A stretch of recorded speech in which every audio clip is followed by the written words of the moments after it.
Hey, what's good, y'all? Welcome back to another banger, another um crazy episode of crazy stuff going on TikTok. And with that being said, if you enjoy, leave a like, please comment, subscribe if you're not subscribed, and let's get right into it. Is this proof that 9/11 was an inside job? When the Twin Towers came down on 9/11, many people thought that there were only two buildings destroyed. But if you search up Building 7, there is a completely different story. Well, you see. Footage from the tragic accident shows a controlled demolition of Building 7 as the Twin Towers were crashing down. Furthermore, when we dig a little deeper, we'll see that Building 7 was owned by Larry Silverstein, the same guy that the insurance companies just so happened to pay $4 billion to because of the attack. Was Larry Silverstein just the luckiest man alive?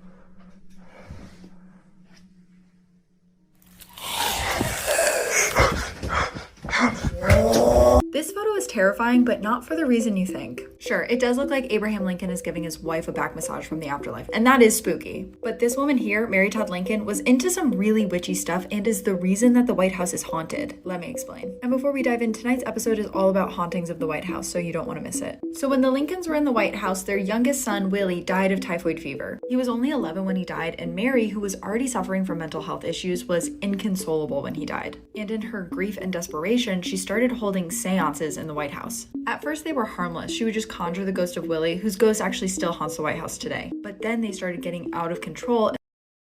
How do you know this? How does she know this? And Mary was calling How does she know? all sorts of ghosts into the White House. Guests would hear stomping and swearing come from nowhere. One person said they even heard Andrew Jackson playing the violin once. And the White House stayed haunted after she stopped doing these seances. When William Howard Taft was president, his aides said that they were being tormented by a ghost they called the Thing. And one woman who thought she saw it actually said it looked like a young boy. So when you see this photo, it may look like a gag, but Mary was up to some really witchy stuff in the White House. Be sure to tune in tonight for more spooky. Let me show you guys a video and let's talk about it.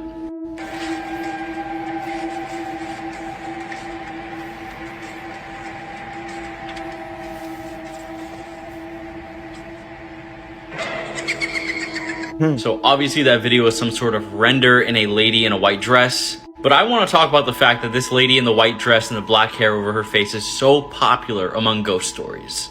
Seeing a woman on the side of the road in a white dress with a ghostly aura around her has been dated back all the way until the 1600s. The first reported sighting of this was in Germany back in the 1600s, and this is global, so literally every single culture, every single region has this version of this. And it's always a lady in a white dress and black hair. One of the most popular versions of this is actually in the Philippines. A lady will stand on the road by some sort of tree. She'll be waiting for you to scare the life out of you. She'll even be calling for taxis, appearing in your back seat. And she's actually blamed for a ton of road accidents. This is also popular. I'm sure you guys have seen the video from Saudi Arabia. These people are driving in a desert. A lady in a white dress appears and is chasing them down. But let me know what you guys think about this urban legend in the comment section below. And comment for what you want to see next. My name is Adam Archon, and I am a time traveler. Adam Arkham claims to be a time traveler from the year 2045. So he was sat down for a lie detector test, and every question he was asked came true. Most of the questions were about 2045, and what he said was disturbing, yet kind of interesting. He claimed that everyone would have chips in their hand for identification and payment. I do have an implanted chip in my hand known as the One. Now what's crazy is that's already happening now already. He also claims that the world will be ruled under one law, one world order.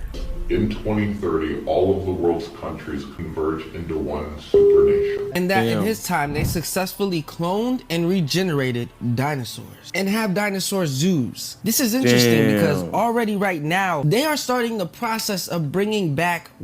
Damn. Y'all know how they like to put stuff in the movies, right? Jurassic Park. It's about to be real. I'm gonna probably be one of the first ones to buy a ticket. I'm not gonna lie. Woolly mammoths. It is true that aliens did land on Earth in August 2028. So what do you think? Is he lying? This is why you shouldn't eat homemade meals from the provinces in the Philippines. When you are a traveler or a visitor in a certain province in the Philippines, some might tell you that you should not accept foods a local family offers. You see, the food you just consumed is a dish that is something taboo, perhaps a mythical creature, or even more horrifying, a dish made from human flesh. After eating the dish, you are cursed or bound to the area forever. But this gets creepier. Ever heard of tik-tik or aswang? In Filipino folklore, they are shapeshifters, capable of transforming into animals or even humans. Their preferred delicacy is human flesh, especially unborn children. Some of these dishes might contain parts of these creatures, and by consuming them, you became a marked target or cursed. The Philippines is home to great dishes, but There was a story about the Santa But Muerte. what? There was this lady, her name was Teresa, and she was in jail because she had committed some crimes and shit like that, bro. And she wanted to get the fuck out of jail, bro, because she had to be in there 60 plus years. So out of nowhere, her friends from the outside bring her this big ass box, and inside this big ass box Was La Muerte statue? exactly. So this whole time, like, she would pray to La Muerte every single day, like, yo, like, I'm trying to be free, I'm trying to be free. Give blood, literally, like, cut herself. Until one day, she said it out loud, bro. What the fuck She you did? heard, she was like, can you just set me free already? I did everything for you. I prayed for you every day. I gave you my blood. If you want, you can take my soul. And I want to be free, though. Oh my gosh. And they do say that whenever you promise something to La Muerte, bro, You have to do it, yeah. you have to do it, bro. Yeah. She's gonna give you what you want, but you have to come through with your side of the deal as well. So next thing you know, the guy with a nice ass suit comes and says you're free. She signs her freedom papers, whatever. Weeks later, it turns out that a woman was found mutilated, badly hurt and stuff, and the murderer and shit ended up going to the jail that she went to, and he ended up saying that Teresa was the one who was brutally mutilated and murdered, bro. I kind of saw it coming because he said that, I'll give you my soul. And then also the legend about La Muerte, right? Basically, God, he sent down 3 of the most disturbing police sketches and the chilling backstories behind them. Number 1, The Handyman. On the night of June 5th, 2002, 14-year-old Elizabeth Smart was abducted from her bed at knife point by this man. Her little sister was right in the same room pretending to sleep while everything went down. The immediate suspect was a handyman who had worked on the house just a few months prior. Despite being chilling, that sketch actually led investigators on a credible tip that took them to Brian Mitchell and his wife, where they had been keeping Elizabeth in remote captivity God. for 9 The hell? Jesus. That lady looks like Satan. That lady looks like the devil himself. What in the hell? She's scary looking, bro. So is that guy with that weird ass beard. Like, damn, bro. Why the kids, man? Why they gotta go for the kids, man? 9 months. Number 2, The Newborn Woman. On March 10th, 2007, at 1:20 in the morning, an unknown woman was seen roaming the hospital floor at Lakeside Hospital. Dressed as a nurse in scrubs, she abducted a newborn baby girl that night and then seemingly disappeared. Through anonymous tips, she was located within 48 hours, but the way she was able to scour the hospital and evade security remains completely unknown. Number 3, Lime Lady. This actually isn't a sketch of a suspect, but a victim. In 1980, the body of an unknown woman was discovered by 2 fishermen near a river. She had been covered in quicklime in an effort to decompose her, but it actually counteracted and she was preserved. For more than 40 years, she remained an unknown woman, and this sketch was a haunting reminder of her missing identity. But in 2020, DNA evidence was finally able to identify her as 20-year-old Tamara Lee Tagard, who went missing while on a walk just This is how we learned how long a head can survive without a body. At this time, the guillotine was a really popular way of punishment in France. And in 1905, a French doctor, I'm so sorry if I butcher this, Dr. Beauriot, wanted to figure out just how long a head could survive once it was... So this doctor decided that he was going to go to the next public execution and he was going to try an experiment. And that day, a man by the name of Henry Languille was set for execution. Again, I am so sorry if I don't pronounce any of these names right. Please feel free to correct me in the comments. And the doctor sat front row and center to try out his experiment. After it happened, the doctor began to take notes on what was happening to Henry. At first, the doctor noticed that Henry's eyelids were kind of fluttering, but that wasn't enough. He waited a couple of moments, and then when the eyes weren't fluttering anymore, he proceeded with the next phase. The doctor called out Henry's name and noticed that as soon as he did, the eyelids lifted a little bit and he looked right at him. Not only did Henry's eyes look up at him, but his pupils actually ended up focusing, and the doctor knew that he was looking directly at him. He said that when he looked into Henry's eyes, he was not looking at a dull expression, but of someone who was still living. But after a few seconds, the eyelids closed. So the doctor called Henry's name again, and once more, the eyelids opened and he looked right at him. The doctor was convinced that he was looking at a living person. But finally, the eyelids closed for a second time, and when the doctor yelled his name for a third time, there was no response. The doctor noted the time, and he saw that the experiment had lasted for a total of 30 seconds. And that is why we know just how long a human head can survive without a body. That's crazy. I heard of that one before, though. Isn't that crazy? How does that even work? Right? Like, your head gets cut off. But I guess it makes sense, right? Because to move your eyes, I mean, you don't really need a body. You just need the muscles in your eyes and your brain to function, right? But without a heart pumping blood. But it makes sense, right? Because it only lasted 30 seconds. So whatever's blood is running through your brain and stuff for the last 30 seconds. I guess it makes sense. That's kind of cool, though. I'm gonna give you 3 seconds to try to guess what's happening in this video. It's gonna sound crazy, but people are saying that this light flickering is a desperate plea from a ghost. Let me explain. So this is the Halcyon House, and it's one of the most haunted houses in Washington, D.C. I talk about it in this week's episode, but this house used to be owned 120 years ago by a man named Albert. Albert went mad in the house and got into some really dark stuff. He thought if he ever stopped working on the house, he would die, so he hired a man to just continuously be working on the house. And he built whatever he could. He doubled the size of the house. He built stairways that went nowhere. There was even a door on the top floor that just opened out into the air. Albert was a huge collector, so he would buy Greek statues and mummies and just live in the house amongst his collection. Eventually, Albert does die, and when he does, he has some really strange final requests. He wants to be buried on the property, he wants a wooden stake driven through his heart, and he wants a promise that electricity will never be installed. But none of his requests were ever fulfilled, and now people say that this light flickers because it's Albert trying to turn off the electricity. Check out this week's episode for more spooky stories. Let me know if y'all think that's Albert flickering the light. Like, I get what they're saying, but I don't know. I think it's a bad bulb. They just got to get a new bulb in there, you know? I don't know. Y'all probably gonna cook me in the comments, but I just think it needs a new light bulb. Please keep me anonymous. Call me I've crazy. been suffering from sleep paralysis for quite a while and would like to talk about one of my recent experiences. On this night, I had slept over at my godbrother's house. I ended up going to sleep late, but thought I was going to be okay because I'm not at my house and I'm sleeping with someone tonight. That night, I woke up not being able to move and seeing the devil in its true form, Baphomet. Nice. While I was staring at Baphomet, I felt my soul leave my body and begin to circle around the room. I remember seeing a glowing red pentagram in the room, and it was so big that it went through the walls. Suddenly, I go back to myself and see Baphomet having its hands on my stomach while slowly looking towards me. Then out of nowhere, I broke free and everything suddenly went back to normal. But I was covered in sweat, and I know it was sleep paralysis again and not a dream because I knew I was there and I was in the same spot where I had fallen asleep and exactly how I ended up falling asleep with the curtains open and the door closed. Yep. Ever since then, I always go to sleep knowing that at some point I might see Baphomet again. See, I've had sleep paralysis before. Y'all let me know your experiences with sleep paralysis if you have any.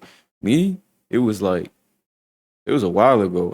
I was young. I was probably like 12 or 11 years old, and I was sleeping one night and I just woke up, I guess. And in my room we had like a bunch of, because I have two little sisters, and they had a bunch of like little dolls up in the closet on the shelf up top. Creepy ass dolls too, man. It must have been like 3 a.m. I wake up, sleep paralysis. That was my first time. I didn't know what it was. And I was looking at the dolls, and all I hear was screaming, like super loud screaming. and it lasted for a good bit. It's weird, man. You can't move, but like you're awake, but you're asleep at the same time. It's so weird, bro. Y'all let me know your experiences, bro. Who states that he had just recently moved into a new place, and not too long afterwards his dog Missy started behaving in a strange and bizarre manner.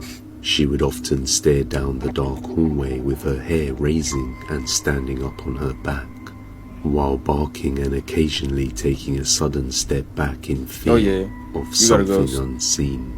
On one day he is at his desk when he hears Missy barking in the corner of the extra room, so he decides to record the event. This is what he captured.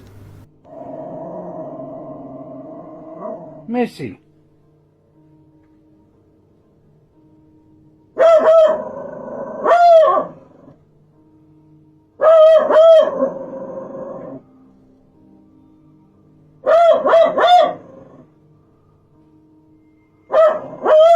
Missy.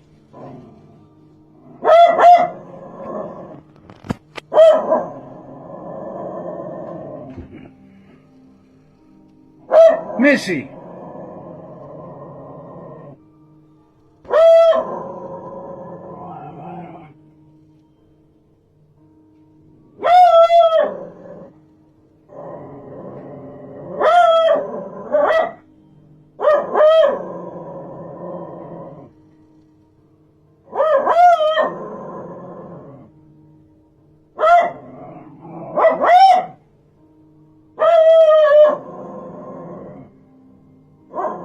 Missy. Alright, that's getting annoying. Nah, see, that's one of those things though. Like my dog, whenever my dog is barking, I know somebody's outside. Somebody's outside. Or somebody's at the side door, you know. That's the only time my dog ever barks. Unless you step on her. Then she'll bark and probably bite you too. But yeah, see, like, there's a window right there, so I don't know. What do y'all think? Y'all think there might be somebody outside the house? But the dog is looking directly at the corner of the room. Who knows? I mean, it could be a ghost. Y'all know dogs can see what we don't see. So that's creepy. That's some creepy shit. What is it? Missy!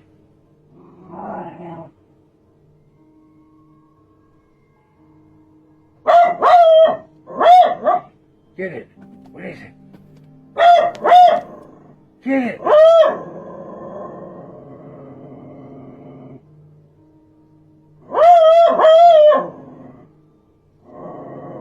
How long As you can see, Missy seems to be fixated with something in the corner of the room. Something unseen that is causing her to bark and growl, as if she felt threatened. So did this dog see something her owner couldn't?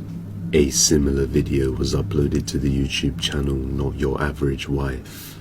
The family explained that they can feel something strange in the basement, and they don't really like to go down there.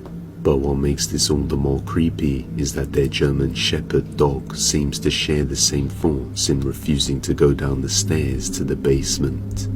Watch closely. Alright guys, I'm going to show you one of the reasons we hate this house. This is the stairway to my basement.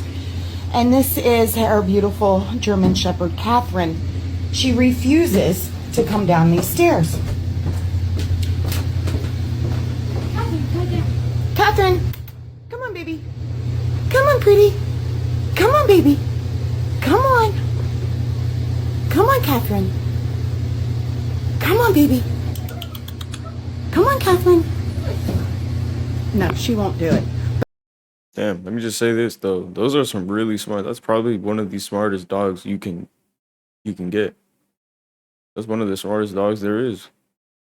So, you know something's up. But to prove to you that it's not that she's just afraid of stairs, we've got two other sets of stairs in this house that she's perfectly fine to go up and down. And I'm going to show you. Please excuse this mess. This is basically my daughter's playroom. So, see these steps. Look, look.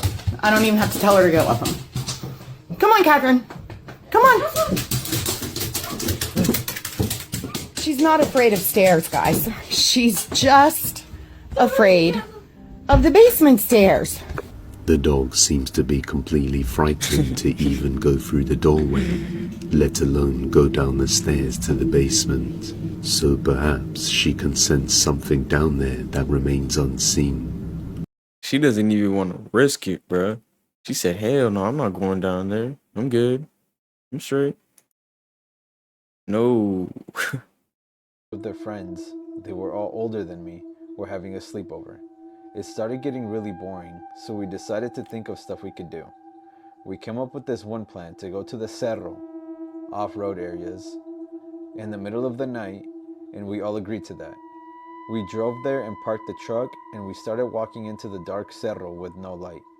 When we were walking, we see 2 white trucks flying down the mountain, so my brother told me to go prone, and so we all did. As we're laying there, we realized they had driven past us, so we decided to head What is this, back Call so of we Duty? wouldn't get in trouble. But that's when things got bad. As we were walking back to our French truck, we see a goat, which was really weird since no rancheros lived around here.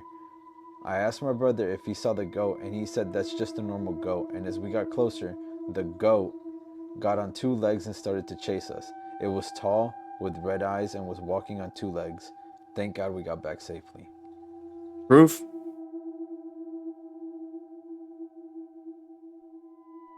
Where's the proof? We're supposed to just believe your story, bro? The Teletubbies were inspired by 4 psychotic children, tortured in 1995 in a Bulgarian asylum called La La Land. It's the most disturbing conspiracy theory about the creation of this creepy show. And in the end, you will understand the true, dark origin of the word Teletubbies. In 1995, 4 children who died on the same day are said to have inspired the characters. Lala, a little girl, spent years incommunicado, her skin yellowing from lack of sunlight. Tohote, known as Tinky Winky, was deaf and had a facial deformity. The asylum caretakers left him out in the cold, which made his skin permanently blue from insults. Donka, known as Eudipsy, unable to speak, suffered from a congenital defect and always vomited life. Hippolina Poe tells us that she was thrown into the fire by drunken keepers, who mistook her for a log of wood, and she suffered severe burns. Despite this mistreatment, they smiled. Television was the only comfort these 4 children had. The director ordered the removal of all TV sets for 1 night due to the high cost of electricity. That same night, they were found dead with their stomachs open and their televisions inside, after having tried to hide them by swallowing them. Hence the name, the Teletubbies. All of them would have died smiling. What I'm about to show. Oh, okay. That's a wild story. They were found with the TVs in their stomach, with their stomach cut open. What? Is this true? Can somebody do the research that I don't feel like doing? That's crazy. I don't know how much I believe of that, but okay, true. It's kind of wild. But yeah, if y'all enjoyed, I hope y'all did. Leave a like, subscribe, comment, share, all that stuff, and I'll see y'all in the next one. Peace.